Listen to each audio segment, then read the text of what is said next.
नई किराने की दुकान खोलना चाहते हैं तो आज की पॉडकास्ट आपके लिए है। मैं एक किराना दुकानदार हूं और अपने अनुभव आपके साथ साझा करने जा रहा हूं, जिससे आप नई दुकान खोलना चाहते हैं तो आपको काफ़ी अनुभव होगा। और अगर आपने नई दुकान अभी अभी 2-4 महीने से खोली है तो भी ये वीडियो आपके लिए है, आपको इससे काफ़ी मदद मिलेगी।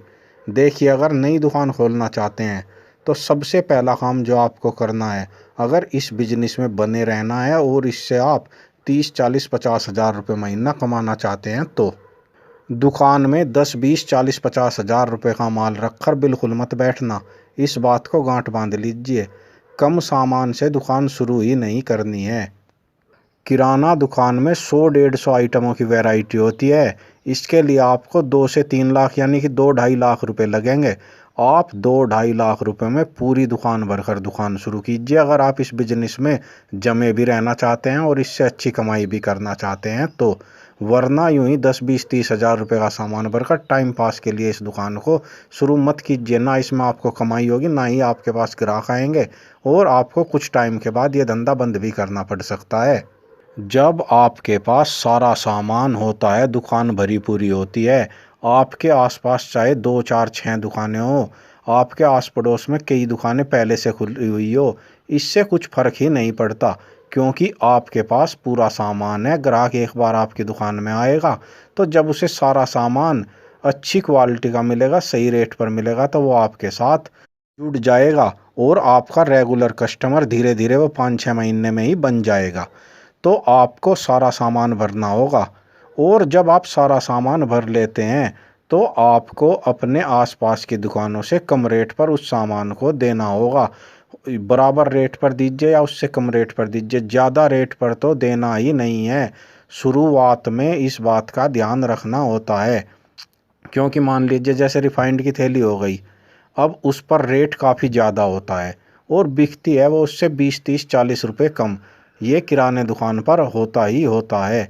कहीं किसी शहर में पर्टिकुलर जगह की बात तो मैं नहीं कर रहा, लेकिन 80% जगह ऐसा ही होता है कि इस तरह का आइटम अपने रेट से कम बिकता है। अगर आपको अनुभव नहीं है और आपने सामान रेट टू रेट बेच दिया और दुकानदार आपसे 20 रुपये 30 रुपये कम ले रहे हैं, तो आपके ग्राहक चले जाएंगे। इसलिए आपको इन सब बातों का ध्यान रखना है, ताकि कस्टमर को आपकी दुकान पर जो सामान मिले वो सही रेट पर मिल सके, जिससे वो दोबारा भी आपकी दुकान पर आ सके। तीसरी बात जो ध्यान में रखनी है, शुरुआत में हमें ये अनुभव नहीं होता कि हमें किस तरह का आइटम लाना है। हम होलसेलर के पास चले जाते हैं, होलसेलर हमें अलग अलग आइटम दे देता है, और होलसेलर कोई भी दुकानदार हो वो एक हिसाब लगाता है। उसे जिस सामान में ज़्यादा पैसा बचता है, यानी कि होलसेलर को जिस ब्रांड के आइटम में ज़्यादा प्रॉफिट होता है, नए दुकानदारों को उस तरह का आइटम पेल देता है। तो शुरुआत में आपको हर आइटम, वो चाहे नूडल हो, बिस्किट हो, मसाले हो, नमक हो, कोई भी आइटम हो, आपको ब्रांडेड आइटम रखने हैं। ब्रांडेड आइटम अपने आप ही आपके दुकान में क्वालिटी को जमा देंगे, कस्टमर पर आपका विश्वास जम जाएगा।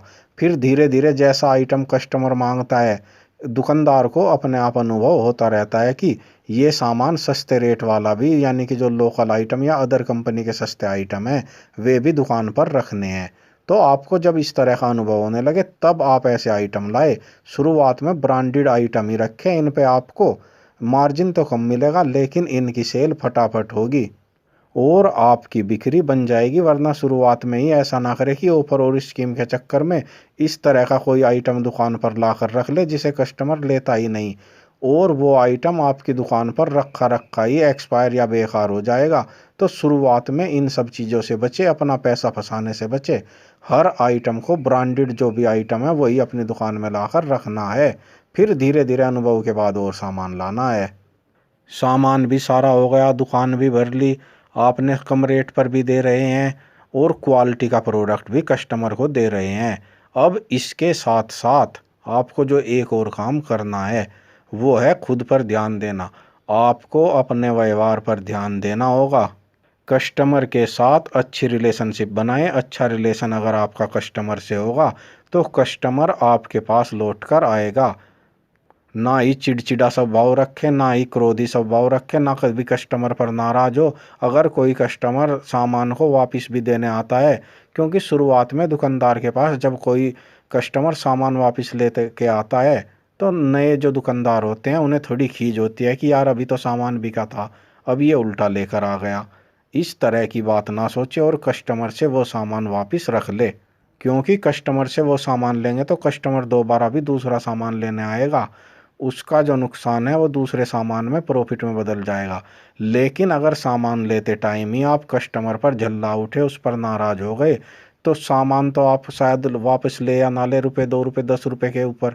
उसके बाद अगर कस्टमर टूट गया और वो दूसरी दुकान पर चला जाने लगा, आपके पास नहीं आया दोबारा लौट कर, तो आप खुद सोच कर देख लीजिए आपको कितना बड़ा नुकसान होने वाला है।